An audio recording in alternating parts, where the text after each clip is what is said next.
नमस्कार। इस वक्त हम हैं सागर में जो इस वक्त बहुत ही कड़ा मुकाबला चल रहा है। मुकाबला जो है वो आप जानते ही हैं, शैलेंद्र जैन और निधि सुनील जैन के बीच है। आइए उनके सुनील जैन जी से अपन बात करते हैं और पता करते हैं कि इस बार जो मुकाबला है वो क्यों इतना ज़बरदस्त तरीके से लोगों की पूरी नज़र जो है सागर के अंदर आपके चुनाव पर है। ये बात सही है कि चुनाव जो है वो भारतीय जनता पार्टी के संगठन से थोड़ा सा ऐसा लग रहा था कि ज़रा कड़ा मुकाबला होगा। लेकिन एक बात और है, जब सारी कांग्रेस खड़ी हो जाती है तो फिर सामने कहीं कोई भी प्रतिद्वंदी नहीं नज़र आता है। आज शैलेंद्र जैन के खिलाफ जब निधि जैन मैदान में आई तो मुझे लग रहा है कि भारतीय जनता पार्टी के लोगों को लग रहा होगा कि भाजपा बड़ी आसानी से जीत जाएगी। उन्हें ये नहीं मालूम कि कांग्रेस का संगठन क्या है। अगर वो निकल के आ जाता है, पूरी युवक कांग्रेस, NSUI, सेवा दल, महिला कांग्रेस, हमारी सीनियर कांग्रेस और सारे वार्डों से पूरे पुराने जितने सीनियर कांग्रेस थे आज वो सारे सड़कों पर हैं। उन्होंने ये भी देखा कि कांग्रेस का अच्छा प्रत्याशी मुझे मिला है और जिसे जिताया जा सकता है। आज जहाँ भी कांग्रेस प्रत्याशी जा रहे हैं, वार्डों में हर जगह सारे लोग बड़े उत्साहित हैं और ख़ास तौर से महिला वर्ग को ऐसा लगने लगा जैसे वो स्वयं लड़ रही हों, वो स्वयं ये चुनाव फाइट कर रही हैं। तो एक अच्छा वातावरण है। इसका क्या रीज़न है कि इस बार लोगों में लगता है बदलाव करना चाहते हैं? यस है, ये बदलाव कमलनाथ का है। कमलनाथ की 5 साल की मेहनत का बदलाव है। उन्होंने जब से इन्होंने ये सरकार गिराई थी, भारतीय जनता पार्टी के लोगों ने जो खरीद फरोख्त करके और हमारे कांग्रेस के जो विधायकों को खरीदा था और सरकार गिराई, तभी से कमलनाथ जी ने ठान लिया था कि इनका हिसाब तो चुकता करेंगे।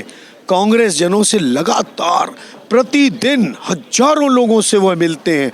उसके बाद सारे काम उन्होंने किए, मंडल सेक्टर तक और BLA तक पूरा संगठन खड़ा किया और उन्होंने सारी जनता का विश्वास जीता। कमलनाथ जी अगर बोलते हैं कि हम 1500 रुपये नारी सम्मान देंगे, हम 500 रुपये में गैस सिलेंडर देंगे, हम आपको बिजली मुफ्त देंगे 100 यूनिट तक, नेक्स्ट 100 यूनिट में हाफ देंगे, तो जनता विश्वास करती है। उनकी बात है तो जनता विश्वास करती है।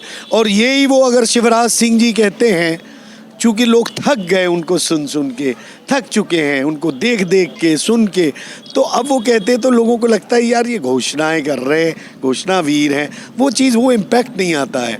तो कमलनाथ जी की मेहनत जो है वो रंग लाई है और पूरे प्रदेश में, चाहे चंबल हो, चाहे विंध्य हो, चाहे महाकौशल हो, चाहे निवाड़ हो और चाहे बुंदेलखंड हो, मालवा हो, हर तरफ एक ऐसी लहर है। ये लहर कांग्रेस की है, कमलनाथ जी की है। क्या लगता है इस बार जो स्थिति बनी हुई है और उसको देखते हुए जो डेवलपमेंट की जो बात करते हैं, तो डेवलपमेंट को आप सागर को कहाँ देखते हैं? डेवलपमेंट में डेवलपमेंट अगर देखा जाए तो सागर की जनता इसको शुरू करती है सागर के तालाब से, फिर आएगी सड़कों पर, फिर आएगी एजुकेशन, हॉस्पिटल, तमाम चीज़ें।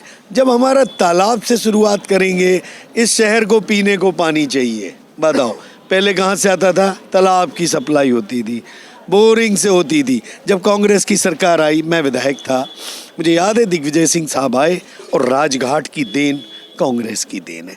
अगर उसकी ऊंचाई नहीं बढ़ाएंगे तो आप 24 आवर्स वाटर सप्लाई की बात करते हैं तो ये झूठ है। उसको बढ़ाने को कमलनाथ जी ने 100 करोड़ रुपए सेंक्शन किए थे। भारतीय जनता पार्टी जैसे ही वो सरकार उनने खरीद फरोख्त करके बनाई और उनने 100 करोड़ रुपए छोड़े, आज तक 5 पैसा नहीं मिला।